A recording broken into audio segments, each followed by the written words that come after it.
Սիրելի ընկերներ, խոսքս ուղղում եմ այն մարդկանց, ովքեր որ սոցկայքերում, սոցիալական հարթակներում Մայրաթորի եւ նրա գահակալի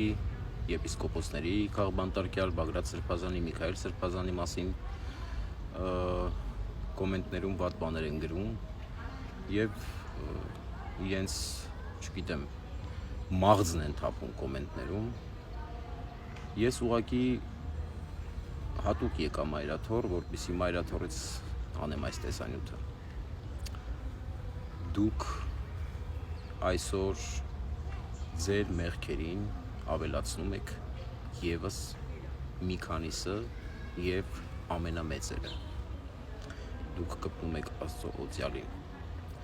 վախեցեք Աստծո օծյալին դիպչելուց, վախեցեք եկեղեցուն դիպչելուց։ Դուք ձեր վրա դնում եք դժոխքի, ձեր ընտանիքի վրա, ձեր ընտանիքների վրա դնում եք դժոխքի կնիքը։ Մի արեք։ Ես ուղղակի ձեզ որպես եղբայր խնդրում եմ, որ նմանատիպ քայլեր չանեք։ Մի ընկեք խեղկատակ Նիկոլ Փաշինյանի եւ նրա կնոջ խելքին։ Անկեղծ եմ ասում։ Մի ընկեք խեղկատակների խելքին։ Նիկոլ Փաշինյանը քանդում է հայ եկեղեցին։ Դա արվում է Թուրքիայի եւ Ադրբեջանի պահանջով։